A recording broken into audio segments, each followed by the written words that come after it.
Tonight on News 5 Live, the High Court overturns the decision of Magistrate Rogers in the case against Caribbean International Brewery.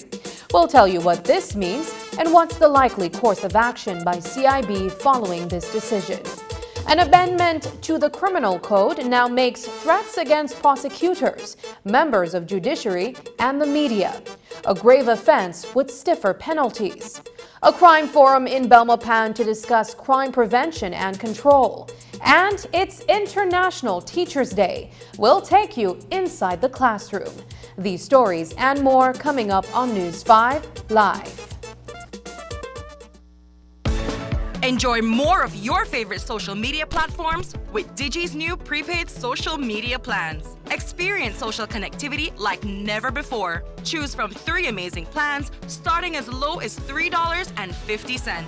With up to 4 times more any use data and tons of social media data in each plan, you get more value for your money. Only with Digi can you enjoy unlimited social media access with the Social Pro plan. Prepaid mobile customers, it's time to be social. Like more, chat more, and post more. Dial star 700 pounds to purchase, or purchase from your Digi wallet or visit the DigiGo app. Try Digi's new social media data plans today. Digi, our national telecom. Shop smart for your Samsung devices in Belize and enjoy benefits you won't get anywhere else. When you shop locally for your Samsung, all your devices will be covered by a 1-year local warranty. You won't get that when shopping with the other guys. When in doubt, always look for the Cellular World seal to know you're getting the real deal. Shop with confidence and enjoy your Galaxy knowing that it can be repaired locally at our Samsung Service Center by certified Samsung technicians using original parts and machinery. Even better, enjoy the best LTE experience in Belize knowing that your Samsung devices are compatible with major local carrier networks. Get the ultimate Samsung Galaxy experience only when you shop from authorized Samsung resellers nationwide.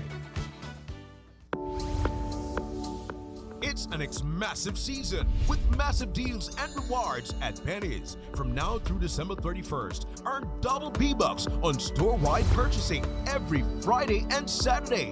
That's right, 2 times the B-Bucks, which means 2 times the cash back when shopping at Penny's. Plus, get even more rewards with B-Bucks Builders on home goods, tiles, appliances, paints, and lights. And don't forget, there's also massive deals and discounts on tiles and the best brands in paints like Benjamin Moore and BH. Rewards, deals, B-Bucks. You can get it all this massive season. Only at Penny's. Quality and saving.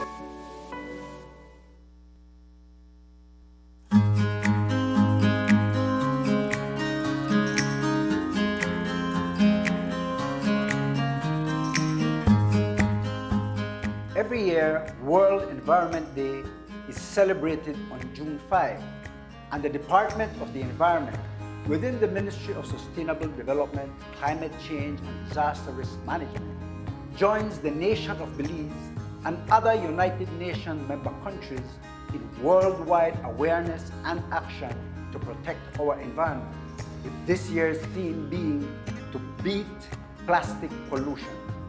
We have seen the effects of climate change, now exacerbated by the effects of plastic pollution, primarily from single-use plastics. The Ministry, through the auspices of the Department of the Environment, has enacted the Pollution from Plastics Regulation in 2020, noting that single-use plastics is of high environmental concern.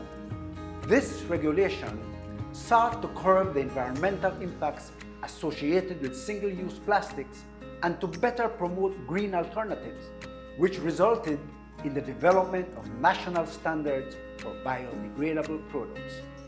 The government of Belize, through the Department of Environment, has been controlling and enforcing these regulations to ensure that we protect Belize from the threats of plastic pollution.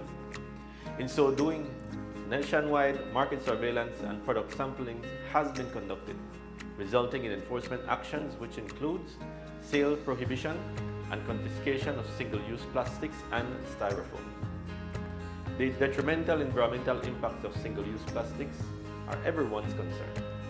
The government calls upon all businesses, industries, civil societies, NGOs, and you, the citizens of Belize, to have civic pride and to help in the fight against plastic pollution and to further contribute to the national efforts in transitioning to a circular economy. Together, we can beat plastic pollution.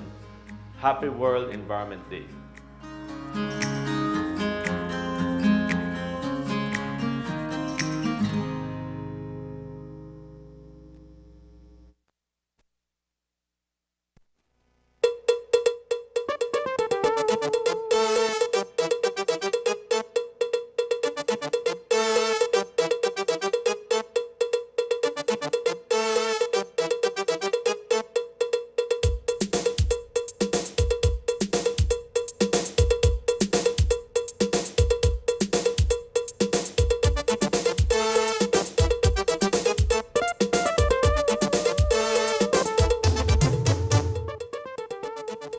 Good evening and welcome to News 5 Live for Thursday, October 5th.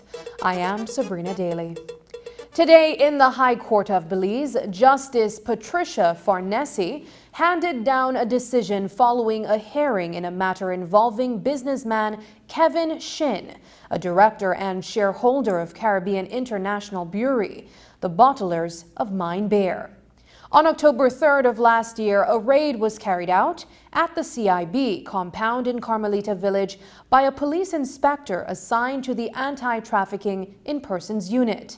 This was under a warrant granted by Magistrate Deborah Rogers. During the operation, a large sum of cash was seized and the Financial Intelligence Unit was subsequently called in. Along with the confiscation of money, charges were also brought in relation to immigration offenses. Those matters were heard and dispensed within the lower court in the Orange Walk jurisdiction. Subsequently, an application was brought before the High Court, challenging the magistrate's decision in respect of the seizure of the money, roughly $3 million Belize dollars. In Justice Farnese's decision, the court ruled that the magistrate acted beyond her legal capacity when she mandated the detention of the cash that was seized from CIB. Late this evening, Senior Counsel Dean Barrow, who represents Kevin Shin and CIB, spoke with News 5 by phone. Well, we got the judgment of the High Court, Justice Farnese, in the judicial review application we had made. Remember that, excuse me, that while we had been, in fact, laboring in the magistrate's court to get the magistrate to give back the money, we had meantime filed an application for judicial review, submitting that, in fact, all the orders that the magistrate had made and her entire procedure, everything was wrong. So we got back the money, as you know, from the magistrate by virtue of appearing in front of her in that separate set of proceedings. That happened, a month ago, 5, 6 weeks, whatever. But today, the judgment came out, the decision came out in the judicial review proceedings. And in fact, the judge has found, and I will cut straight to the case, that we are correct, that our claim is made out, and has, among other things, granted an order of certiorari to quash civil action number 368 of 2020 and all rulings and orders made therein.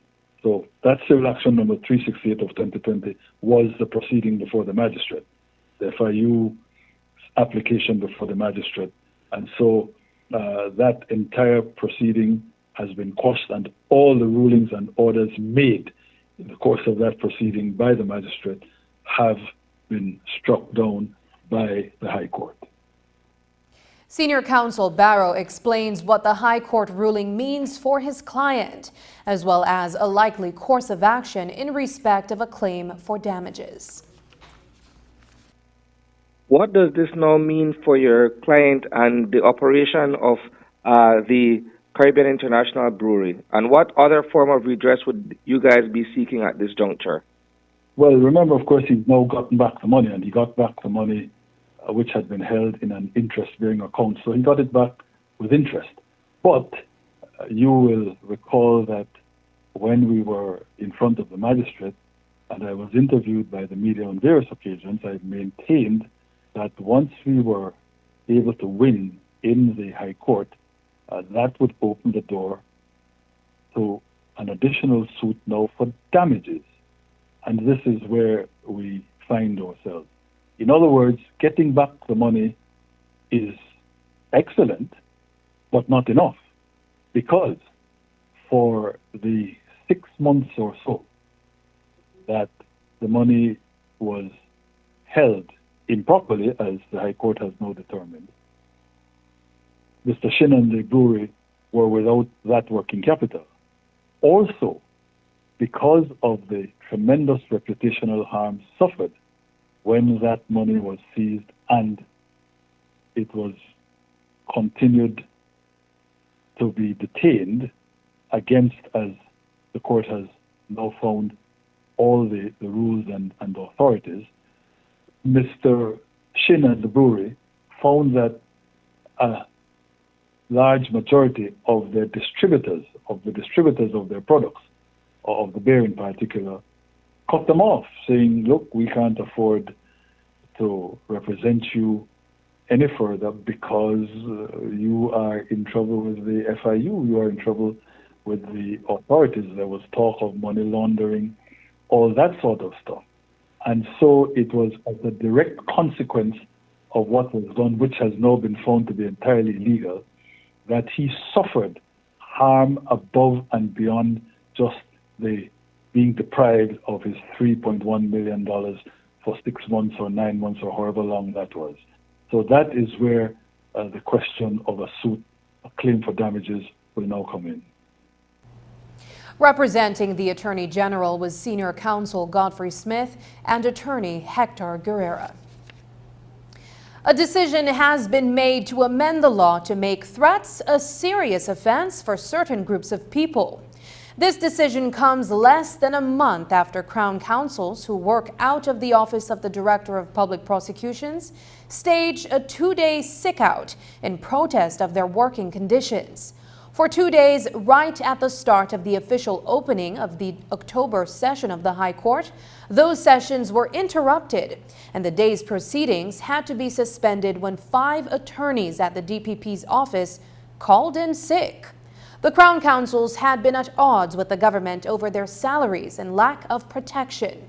In a letter to the Attorney General, Anthony Sylvester, the Crown Counsels expressed their concerns over the risk they face because of the nature of their job, prosecuting people who are charged with serious offenses, such as murder and attempted murder.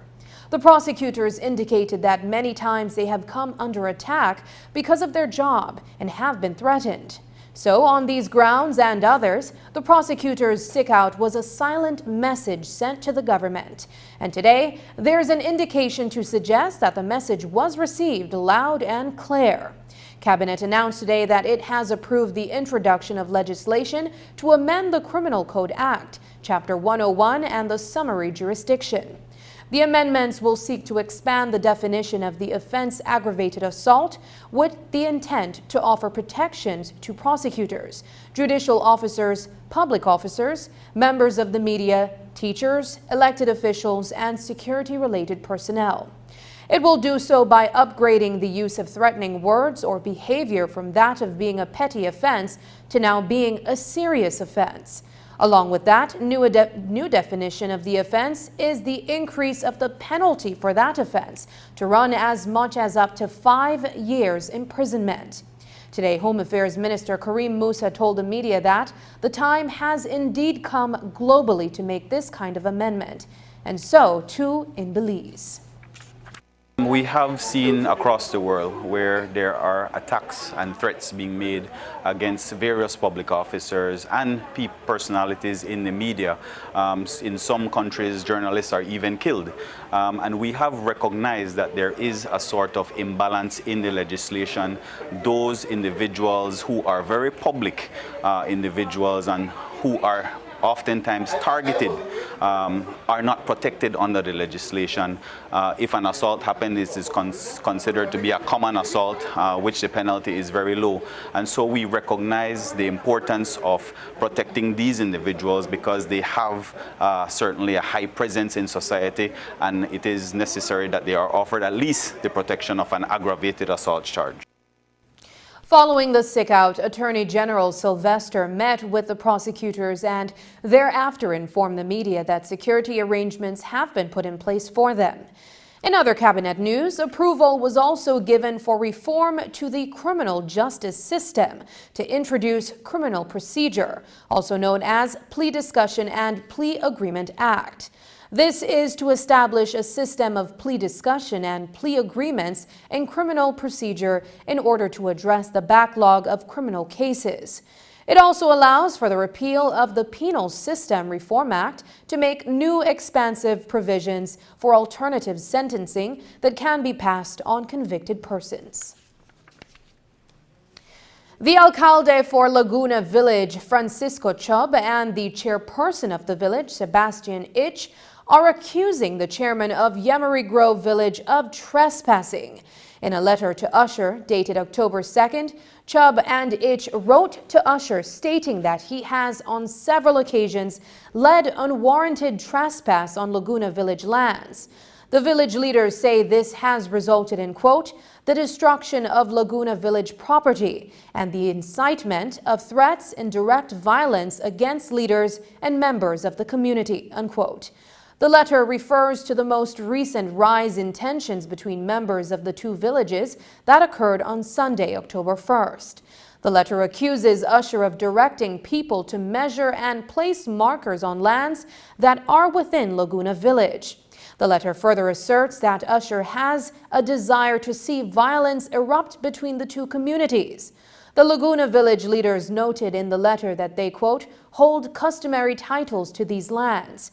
This customary title was affirmed by the Caribbean Court of Justice in its consent order of April 2015, unquote. This afternoon, representatives from the Ministry of Indigenous Peoples Affairs and the Ministry of Natural Resources met with representatives from both communities this afternoon. On Wednesday, the media got an interview with Minister of Foreign Affairs, Foreign Trade and Immigration. We took the opportunity to get an update on the amnesty program, for which the deadline for applications closed in March of this year. While the estimation is that there are over 40,000 unregulated migrants in the country, only over 12,000 applied. But as Foreign Minister Eamon Courtney told us, not all will pass the vetting process. He outlines what happens next. 12,765, I believe, people applied. That is lower than we expected. We know why. We still believe that there are a lot of people in Belize in irregular status, and we have to decide how we are going to address that. They are going through the process now of vetting each application. The biggest delay is the national security check that has to be done. Each and every single person who is an adult has to be checked by the national security, by the police, to make sure that they are not gang member, to make sure that they don't have any background, that they're running from some criminal offense or anything like that. So that process is ongoing. Once that is finished, we should be able to then process their applications. Those who don't meet the criteria, well, they will be refused and they will be given an opportunity to apply for visas. If they don't apply for visas to remain, then they will have to leave. Back in September, the Ministry of Foreign Affairs, Foreign Trade and Immigration held the inaugural meeting of the International Cooperation Council.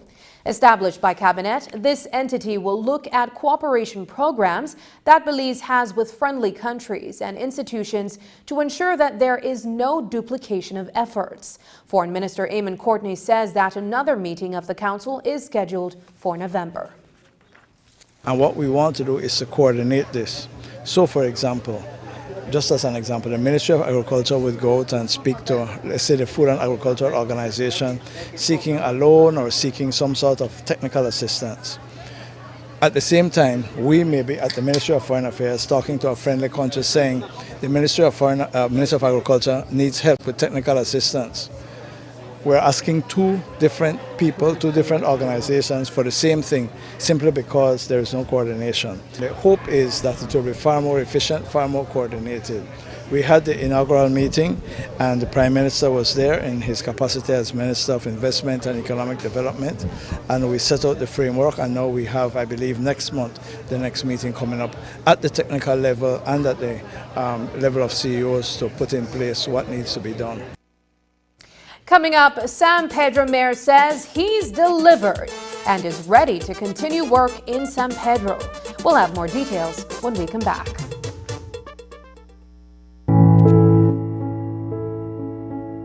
We all have dreams that we are chasing, goals we're striving for, and loved ones we want to provide for. There is one thing that can provide you with a sense of security and empowerment. That is planning for the future and starting to save.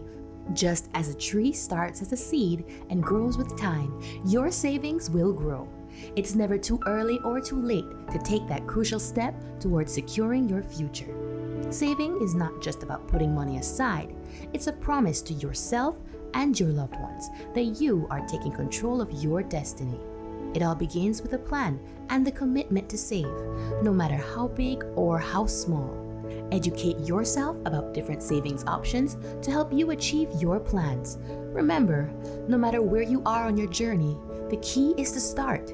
Every step you take towards planning and saving is a step towards empowerment and peace of mind. Talk to your loved ones about your goals and dreams. Create a roadmap for a brighter future. That tree you planted now provides shade and shelter for your dreams. Embrace the power of planning for your future and starting to save. Your dreams are waiting, and your journey to a brighter tomorrow begins today. Plan today, save for tomorrow. A message from the Central Bank of Belize. For more information, visit our website at centralbank.org.bz.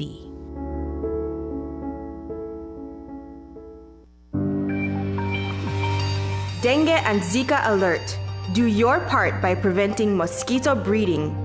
The Ministry of Health reminds the public that as we enter the rainy season, be aware of the dangers of dengue, chikungunya, and Zika. These are infectious diseases that are transmitted by the bite of Aedes aegypti and Aedes albopictus mosquitoes. These mosquitoes are most active in early morning and late afternoon. Activities that should be done to prevent dengue and Zika include: avoid having containers that can collect water in your yard. Cover water storage containers such as drums. Change the water in flower pots every 4 or 5 days. These are ideal breeding sites for the mosquito. With the elimination of breeding sites in and around the yard, dengue and Zika can be avoided. Dengue and Zika begin with sudden onset of high fever. Other signs and symptoms include rash, joint pain, eye pain. If you are pregnant or planning to become pregnant, we advise you to visit your nearest health facility. The public is also encouraged to use mosquito repellent spray or lotion on the body or clothing. Do your part by preventing mosquito breeding. A health and wellness message from your Ministry of Health.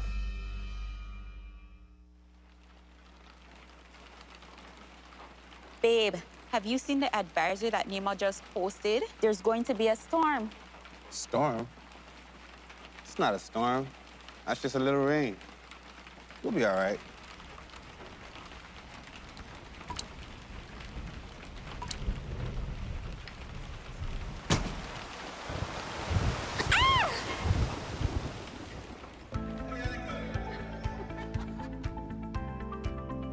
Thank goodness that was only a simulation.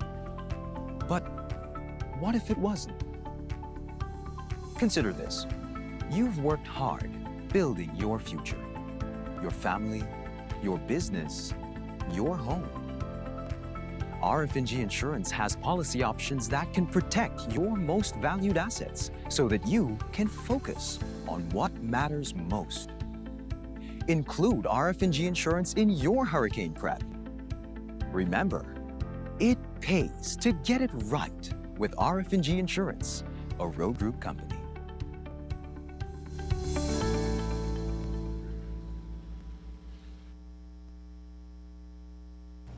Municipal elections are slated for March 6th of next year.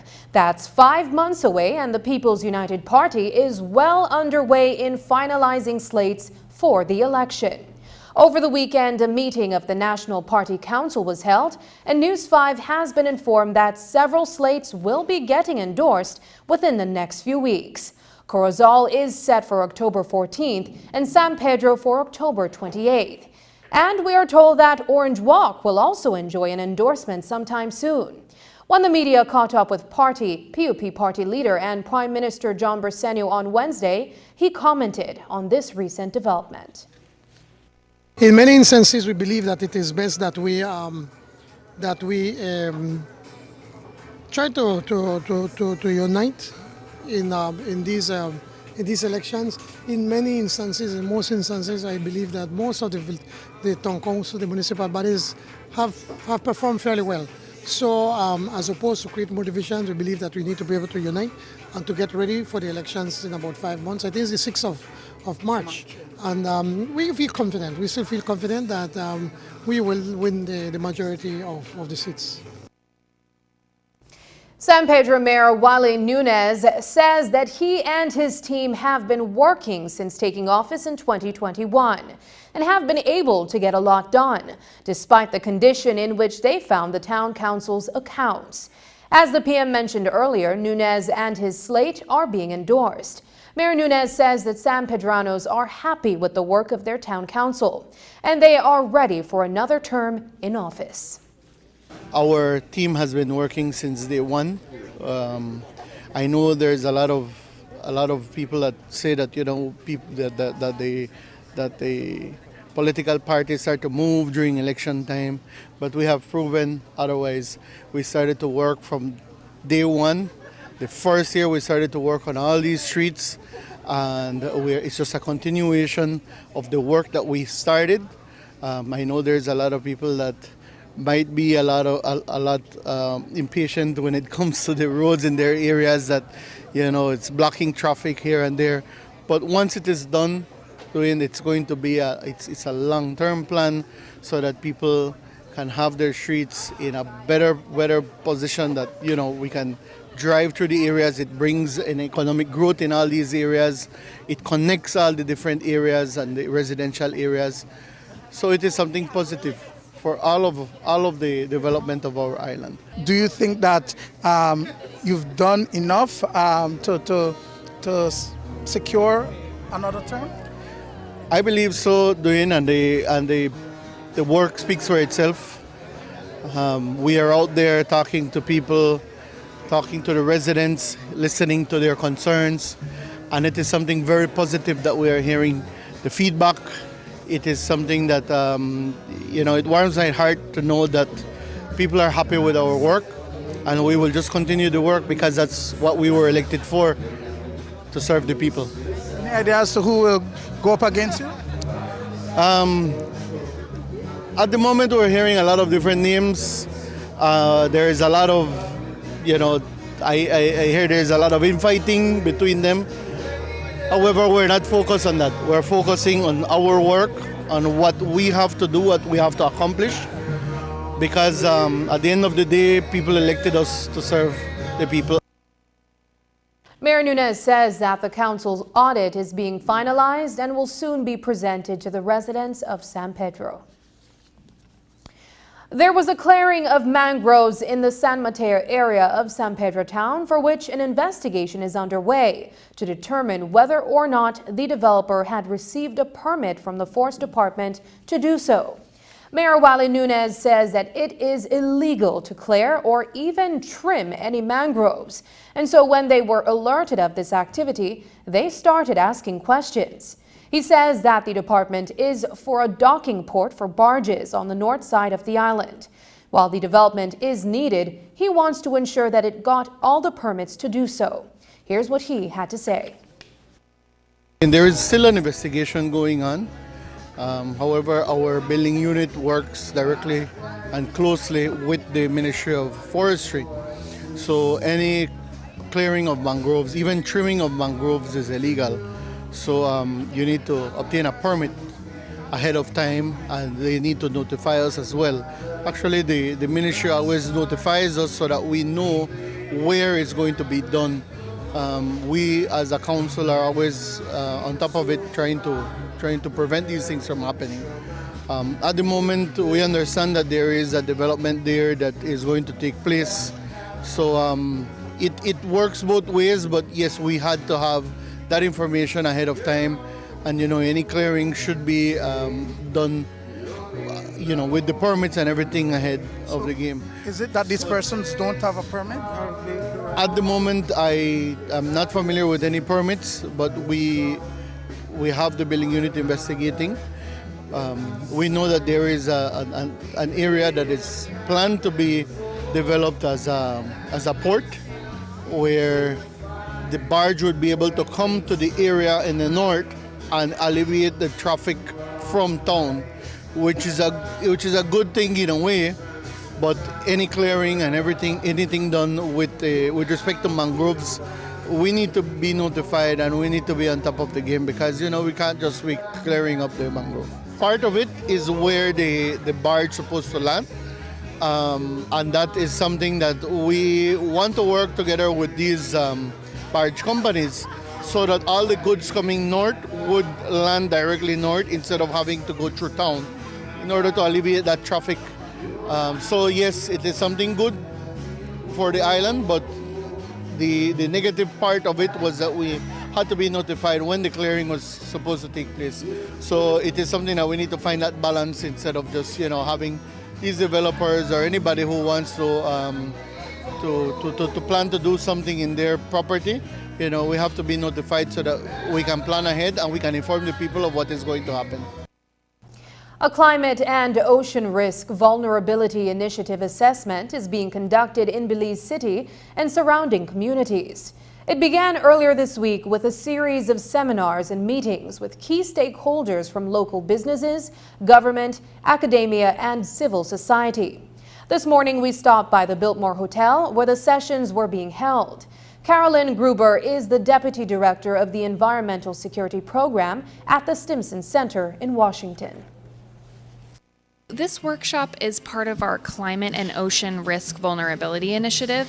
This is the 16th vulnerability initiative we've done in across the globe, but it is our first in Central America. And so Belize, as we know, and we've learned this week, has already proven itself to be a really excellent steward of the environment and is very concerned about climate risk and vulnerability. And so they've been really excellent partners with the Ministry of Economic Development, and we're working closely with the Taiwan ICDF team as well as the Taiwan Ocean Affairs Council to study climate risk holistically and in a very place-based way. So this is really focused on Belize City's climate risk, and so we're working across 3 different categories of risk: ecological, financial, and then social and political risk. And so it creates this 3D picture of what risk really looks like.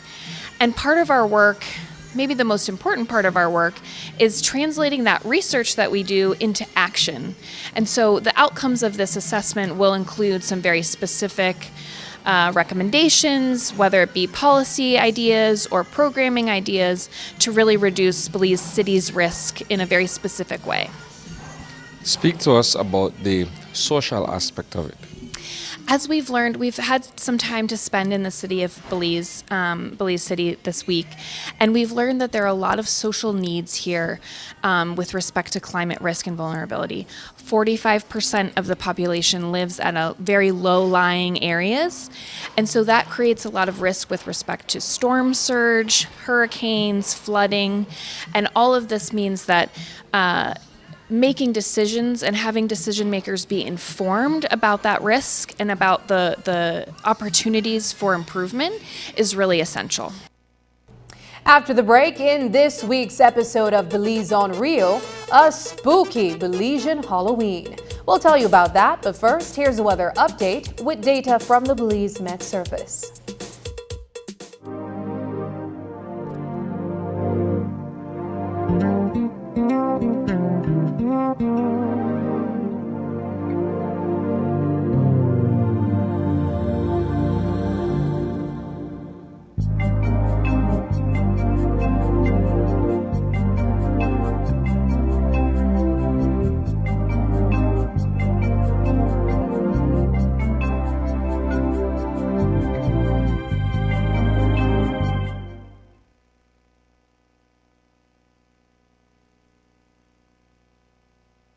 You know why? Listen, hey, for the best post and prepaid. You know that smart got your back. For the best service coverage. All we know that smart got your back. Travel and connect everywhere. You know that smart got your back. Smart record that'll go a long, long way. All we know that smart got your back. Do ya, babe? Let's go. Do ya, babe? Do ya, babe? Do ya, babe?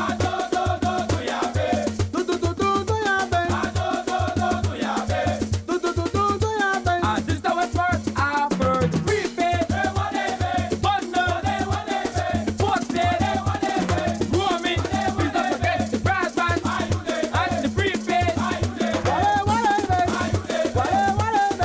Best deals the bundles. No care what they say. Broadband for the family. You dollar when I long way. The roaming connect everywhere. The promos that we have family. Sign up easy as 1, 2, 3. Let's go. Boom. Every caller is the #1 caller with smart, bringing people together.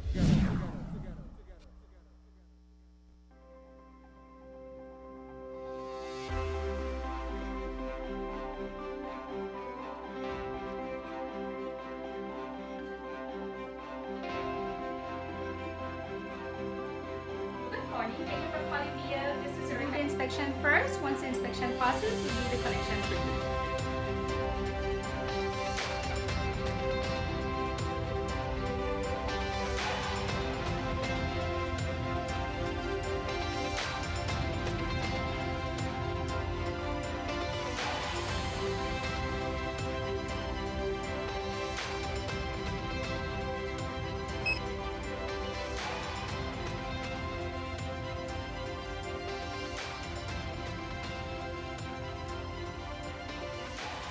Our teams at BEL continue to serve you.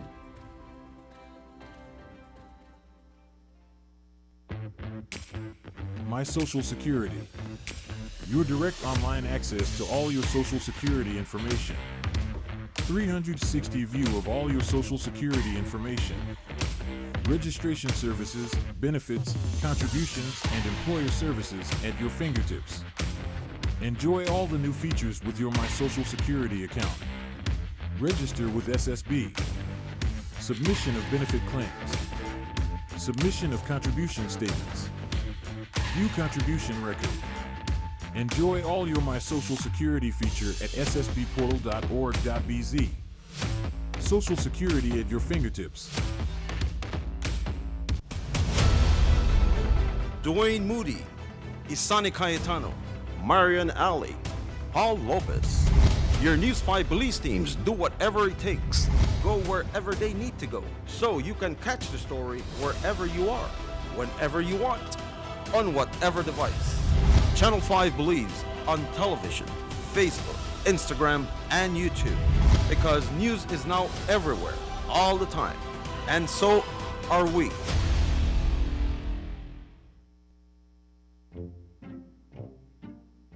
Get ready, babe. We're going on a vacation. Finally, where are we going? Don't worry, babe. I have we covered. Are you sure you know where we're going? Yes, babe. Oh, right there, see?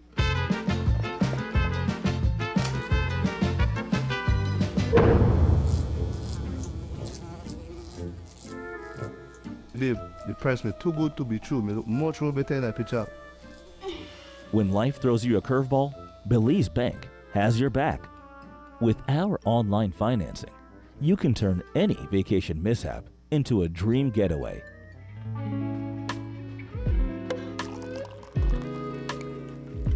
Cheers to Belize Bank for making our dream vacation a reality. Thanks to you, babes, to turn things around. No thanks to you, cheapo. Ouch. Experience the future of financing with Belize Bank online, where you can secure funds for anything, from anywhere, at any time, all without stepping foot in a bank.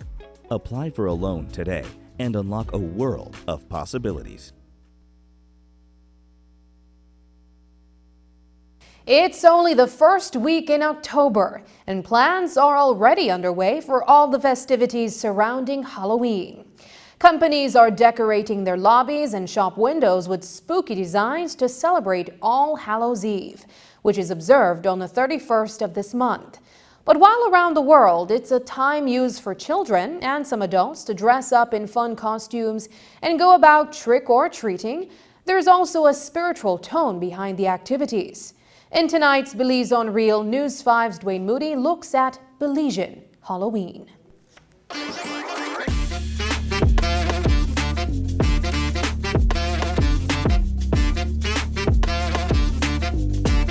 Stores across the city are literally pulling out the cobwebs and spiders, as well as skeletons and pumpkin decorations, as Halloween quickly approaches. In Belize, like many other countries, it is a time when children dress in costumes and go to different locations collecting candy and treats. This trick-or-treat feature is done across urban and rural communities. We do a yearly trick-or-treat for our community. So you would homes who participate would normally decorate their homes, have sweets or treats for the kids to come from the community, and some of the community members do extend to probably your immediate family or so. So you'd have the kids come up dressed up in their costumes and then walk around the community for the houses that are participating.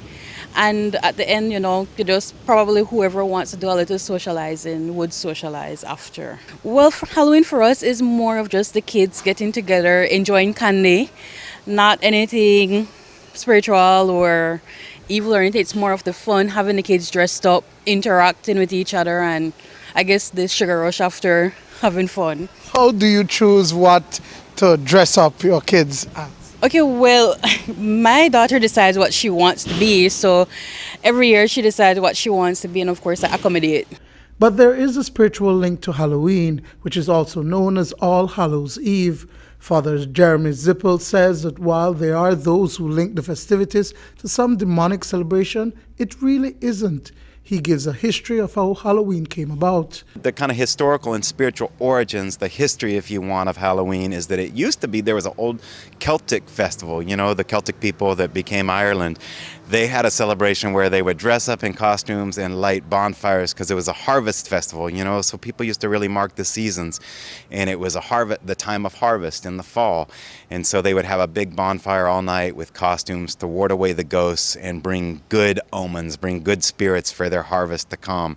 So that's kind of the origin. But of course, then the Christians came along, and I think around the year 609, the Pope declared a Christian feast, the Feast of All Saints' Day, which we celebrate to this day. 1,400 years later, we still celebrate it, called the Feast of All Souls' Day, on the 1st of November. And so that was kind of the Christianization of the old pagan holiday. But the celebration is not limited to children. There are events that cater to adults as well. Popular clubs across the city are already planning their themed parties. Over in Keycocker, Barrier Reef Sports Bar and Grill has been having Halloween balls. 90% of its patrons would dress up in costumes, and this year, Andrea Reynolds says it's a vampire theme. We've been doing this for probably 10 years now. Every year we come up with a different theme. So for the past years, we had like Freaky Halloween Circle, Superhero versus Villains. This year, our theme is Vampire Ball. And it's scheduled for Saturday, October 28th, from 9 to 2 a.m. This year, we're doing the scariest costume, best dressed couple, sexiest costume, and for the theme, we're doing the best dressed vampire. It's free entrance. We do balloon drop, which you could win ton of prizes. Free Jello shots throughout the night. We have beer drinking, suck-off contest, just whatever a DJ feels to keep the crowd going. Dwayne Moody for News 5. When we return, Compol says CompStat figures speak to his effectiveness.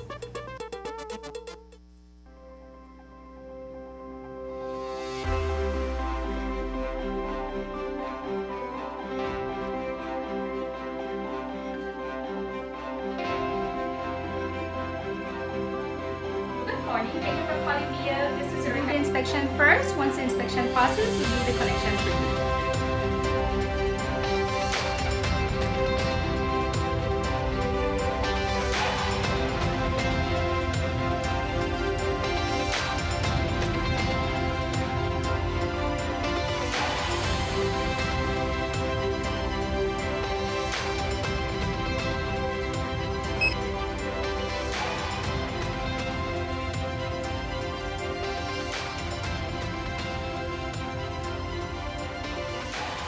Our teams at BEL continue to serve you.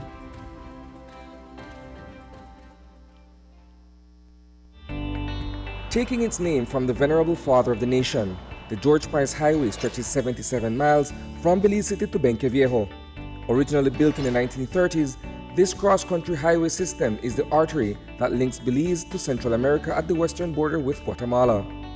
That connection facilitates overland trade, supporting Belize's economic development. Winding its way across the scenic countryside, the George Price Highway from Roaring Creek to Esperanza has been fully reconstructed to meet international standards, with particular emphasis on road safety. A shorter and hassle-free commute is best enjoyed when everyone obeys the traffic laws. To reduce the number and frequency of road traffic accidents, it means that a seatbelt must be worn at all times and the speed limit observed when traveling along the highway. It also means that pedestrians must use sidewalks and crosswalks where available. Buses should only board and discharge passengers at a designated bus stop. Road safety is everyone's responsibility. It begins with you. At NextGen, we work for you. Our customer care department is the backbone in delivering a superior customer service. You deserve the best personal assistance every time, and that's exactly what we pride ourselves on providing. Our agents are readily available to assist you anytime you need us. We understand your time is valuable, which is why we're always here to help you quickly and efficiently. When you speak, we listen. With us on the ground and in the field, we are fully equipped to serve you in any capacity. Let us help you continue to do what you do best.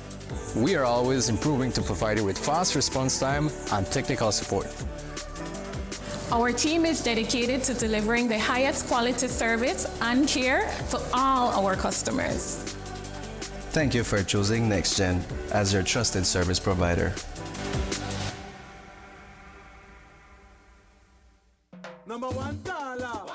Number one caller. Hey, number one caller. You know why? Listen, hey, for the best post and prepaid. You know that smart got you back. For the best service coverage. All we know that smart got you back. Travel and connect everywhere. You know that smart got you back. Smart record that'll go a long, long way. All we know that smart got you back. Yeah, Ben. Let's go.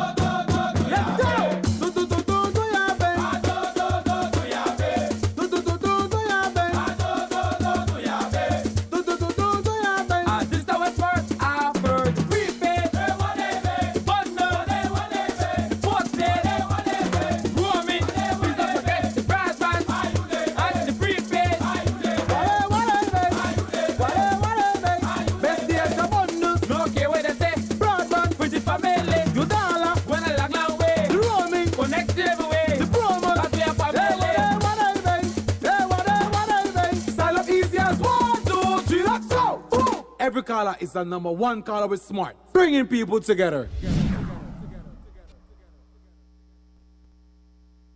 The Leadership Intervention Unit, in collaboration with the University of Belize and the Ministry of Home Affairs, held a crime prevention and crime control forum in Belmopan today. Among the presenters were Minister Karim Musa, LIU Chairperson Dominique Norales, Deputy Commissioner of Police Dr. Richard Rosado, and UB President Dr. Vincent Palacio. Following the event, Minister Musa spoke about the purpose of the forum. Today was an extremely important engagement with our national university, the University of Belize. We had a large gathering of not just lecturers, but also of students. And this was important for us to address the crime prevention and crime control strategy, part of the Ministry of Home Affairs strategy to tackle crime and violence, specifically in Belize City. But certainly it is one of those programs that we want to expand countrywide. As you know, we started this initiative under Mr. William Dawson in 2021. And it's no coincidence that we've seen a drastic reduction in violent crime throughout the country of Belize, and specifically Belize City. And it is because of effective policing, and it is because of the work that the LIU is doing. One of the topics of discussions at today's Crime Prevention and Control Forum had to do with the effects of social media on the psyche of Belizeans as it pertains to violent crimes. According to Minister Musa, statistics show that violent crimes are down. However, the prominence of social media is causing people to live in greater fear. What you will notice is that a lot of the crimes now, whether it is caught on CCTV camera, whether it is caught on your phone, it is now uploaded onto the World Wide Web. And so we see it on a daily basis. And so many people who are viewing this actually position themselves, put themselves in the shoes of the victims in these situations. And that certainly has a psychological effect, not just on the individuals viewing it, but the overall population. And so while it is that the numbers are down, I think that we can see the effect that social media is having in terms of how it is that you feel. As we reported on Wednesday night, the Belize Police Department presented its computer statistics, which show that major crimes, including murders, are down throughout the country. So for a department that has been able to realize this achievement, at least in the first 9 months of the year, it speaks to the leadership of that department. It's no secret that the Commissioner of Police, Chester Williams, has come under heavy fire from the opposition, from people who just cast aspersions, and from other police officers who want him gone. So when he was asked what the statistical figures mean to him as commissioner, he said the numbers speak to his performance and effectiveness as head of the police department, and a position for which he feels he still has the support of the government. Well, it certainly refutes the assertion made by some that I have become ineffective. As a commissioner, I know I have a job to do, and every day I come to work and I do that job. Yes, I know that there are some who wish to see me leave and maybe waiting to take over if or when that time comes. But people must learn to wait their turn. It's as simple as that. I am not being forced out of the post of commissioner. I believe I enjoy the confidence of the Prime Minister as well as my minister, and maybe even by extension the entire cabinet. And my duty as a commissioner is to make sure that I do as best as I can to keep the people of this country safe as well as those who visit. And so long as I sit in the seat of Commissioner of Police, I'm going to do my best to make this country safe for everybody who lives here and who visits. On Wednesday, the commissioner was taken to task once again during a media interview over alleged conversations he had with slain businessman Ricardo Borja, who held licenses for several firearms. Borja was shot and killed back in August, moments after driving into the yard of an apartment on Coney Drive. The presumption is that his murder was a hit because he was in process of revealing the details of a sophisticated land fraud scheme. In September, Williams explained on Open Your Eyes morning show that at the time, Borja had 2 gun licenses, one for a rifle and another for a 9mm pistol. He said that over a period of time, Borja was given approval for 9 other gun licenses and was a gun enthusiast who had formed a rifle club. Williams explained that whenever Borja applied for a new gun license, he would have to sell the other firearms in his possession, which he reportedly did. On Wednesday, when Williams was asked again about Borja's licenses and the conversations they had over those licenses, this was how he responded. For your knowledge, yes, I have never met Mr. Borja in person. Wow. I don't know who he is. Even though he got 10 gun licenses? Hold on. You see, you constantly listen to those wannabe commissioners in the department who consistently feed you with a bunch of nonsense. And you take these rubbish that you have been fed and digest them. Okay. It is not doing you well. I believe that I have addressed the Borja issue as effectively as I could have, and I have no more discussion about it. The man is dead. He's not here to defend himself.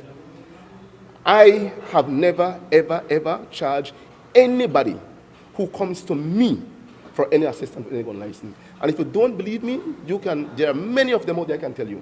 You can go and you can interview them, and they will tell you. When they ask me if there's a charge, I tell them there's no charge.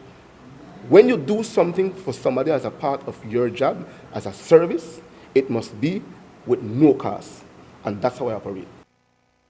Compal Williams also answered questions about a vehicle that Ricardo Borja purchased from his car dealership just a couple months before Borja's murder. During the lengthy back and forth, the reporter suggested that car dealerships are a way of laundering money. Williams chastised that reporter and reported that people can launder money using various means. Here's how it went. This fancy pickup that Mr. Borja bought in July, around the same time he was acquiring guns and getting licenses for them, July 17 to 26. Did you sell him that fancy Toyota pickup that he had? A person from Belize City called me and said that Borja wanted to buy a pickup. I sent the pickup to Belize City. They took it to the person.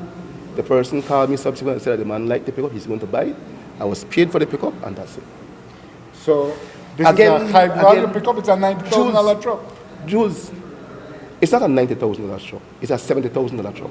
Okay. You always want to add things to whatever. Looks like a $90,000 truck. At the end of the day, if I have a car dealership and I have done everything I need to do to legitimize my business, why must that be an issue? You want to see me landing planes? You want to see me doing acts of corruption? Because you know that car dealerships are a way of laundering money, sir. So are you accusing me of laundering money? I'm not accusing you of doing that. Well, that's how it sounds. This is not. Right? That's how you're making it sound. No, sir, I am not accusing you of that. I am saying that we know, Jules you Vasquez, and I know. For the records, I took my hard-earned money, I invested it, and I turned it over. Yes. Because at the end of the day, I want that whatever I do is legitimate. I don't know if you have ever done favors to people and don't charge. But now every time you do a favor for people, they must charge in. It's as simple as that. And again, if I have a business, which I do, like many other public officers, I'm not the only public officer who have business other than the work that they do. I offer no apology for that. And if you have an issue with that, that is your business. Right? But please stop accusing me of things that I'm not doing, because the last time I saw you went again and you reassociated me with Cars 501, which I have said to you is not from me. So please, Mr. Vasquez, get it right. Stop listening to the nonsense when they feed you. When the lawsuit come, I hope they could help you pay, you know. We know that, not you, sir. We know that criminal elements, right, when they need to turn over money, they invest in cars, and that's a process that I've seen even the gangs use, but with facilitation from people in politics. People could launder money even in the media. Selling vehicles is the least way that you can launder money. Yeah, there are other innovative ways, like having a media house. Huh? Or a law firm for that matter. Or a law firm. Up next, World Teachers Day from inside the classroom at Belize Elementary School.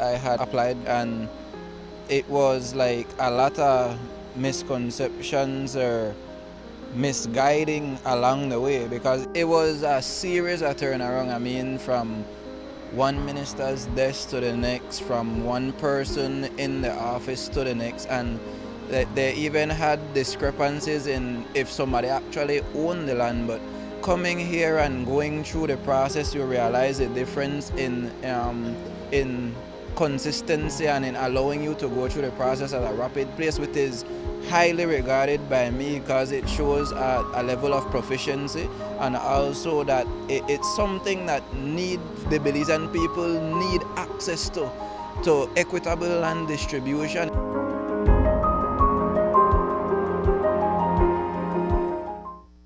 Number one caller.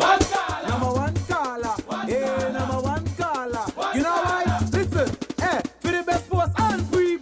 You know that smart got you back. For the best service coverage. All we know that smart got you back. Travel and connect everywhere. You know that smart got you back. Smart record that'll go a long, long way. All we know that smart got you back. Do ya, babe? Let's go. Do ya,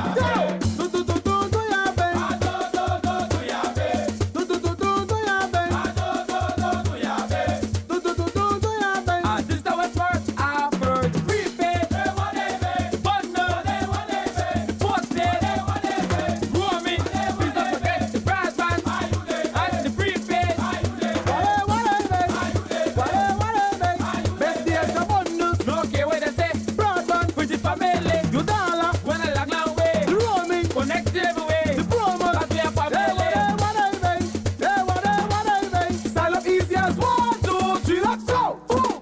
caller is the #1 caller with smart, bringing people together.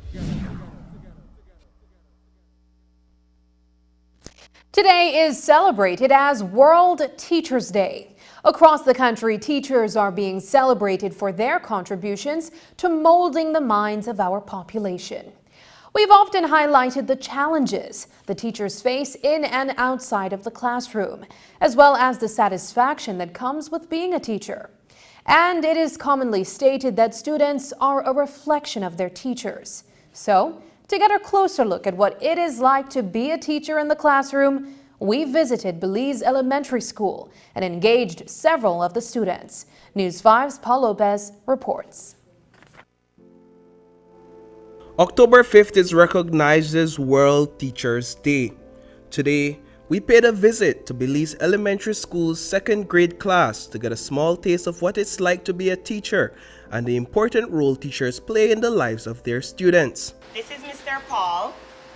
He's our new friend. Can we say good morning to Mr. Paul? Good morning, Mr. Paul. Good morning. Mr. Paul will be calling your spelling words for you. So you have to listen and make...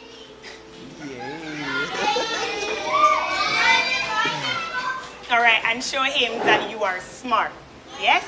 Yes. The first word is set. The second one is, okay, and I'll repeat, it's set. Set. Set. Set. Set. Yeah, the second word is head. Head. When calling out the spelling words, it is important to speak clearly and loud enough for the students to hear. It was also important to not get ahead of the students, a task I struggled with slightly. Bread. That's the fifth word. It's bread. Am I moving too fast? No.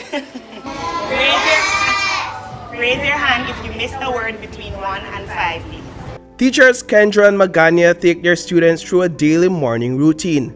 It begins with the teachers greeting the children at the entrance before guiding them through their daily affirmations. I have a student with me, Amira Perdomo, that's going to talk with me about their morning routine. Amira, good morning. Good morning.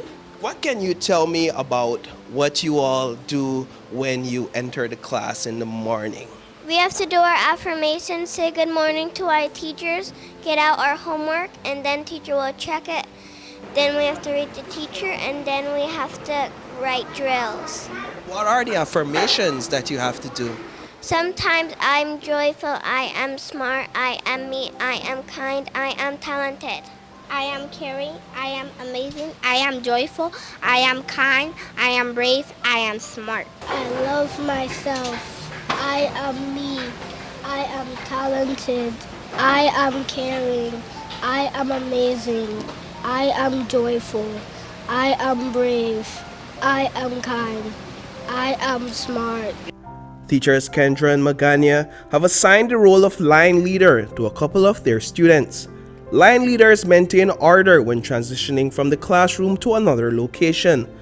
Scarlett is one of those leaders. Tell me, what is your job in the classroom? The line leader. I have to lead the line anywhere we go. Lead the line, so you are always in front? Yes.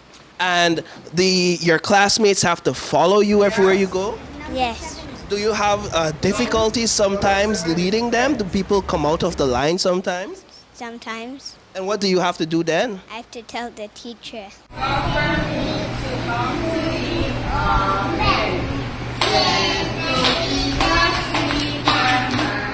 Each child has unique needs and learning abilities. Teacher Kendra and Magania must work diligently alongside their students to ensure that no one falls behind. It is one of the more difficult tasks they face daily, but the burden becomes lighter with support from each other. It also helps when teachers have students that come to school ready and excited to learn. Macy Ann. Macy Ann, good morning. Good morning. So did you know that today is World Teachers Day? I did. You did. What can you tell me about teacher or your teachers? What do you want to say about them? That they are They're really kind and they help us learn and grow every day. Why is it important to be kind as a teacher? Because when you're kind, you get more students to listen to you. What I enjoy is how kind the teachers are, and I love how every student is very nice. What's the most fun thing to do here at school? The most fun thing I like to do is the schoolwork. Do you find schoolwork fun? Yes. You don't like to play outside as fun? Well, I like to play outside, but I like to do schoolwork more. And as these students are learners, teachers must also continuously engage in learning. It is one of the key advices to teachers from BES Principal Ms. Mahiba Sharp. She has been a teacher for the last 3 decades. Once a teacher, always a teacher indeed, and you never stop learning. So not because you're a teacher means that you've mastered everything. There's always so much more to learn, and education has evolved a lot. So the way we taught 20 years ago, we can't teach now because the children are different. The parenting styles are different. The teaching styles are different. So it's continuously learning, just like your students. So you learn from them and they learn from you, and you have to keep evolving.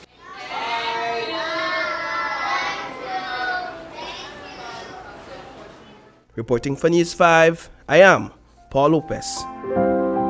Belize Elementary School is also celebrating its 29th anniversary on Friday. This afternoon in Lords Bank Village, a mother of 3 was thrilled to receive the key to a brand new home that she can finally call her own. The donation of a wooden house to Tyra Rodriguez was made possible through the efforts of Hand in Hand Ministries and Bowen & Bowen. Our final story tonight is a heartwarming look at the much-needed assistance given to the struggling single mother. Here's News 5's Isani Cayetano. Home number 494.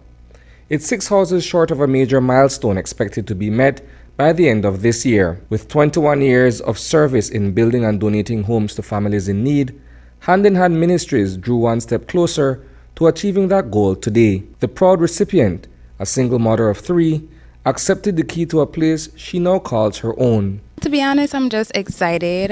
Thanks to the people of Hand in Hand for this opportunity. It really means a lot to me and my kids. Since 2002, Hand in Hand began its work in Belize when the faith-based organization expanded its mission in the Caribbean.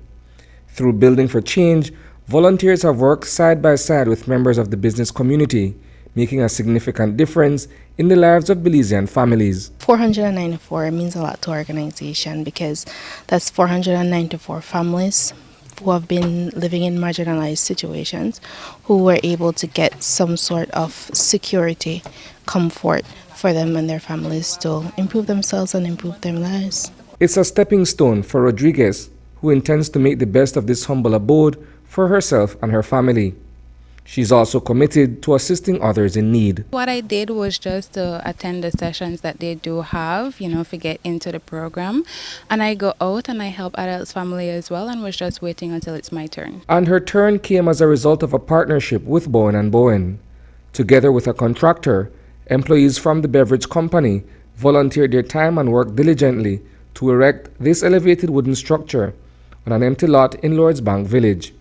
Rosana Villanueva leads BNB's Corporate Citizens Committee. Our mission statement is pursuing excellence for a stronger Belize.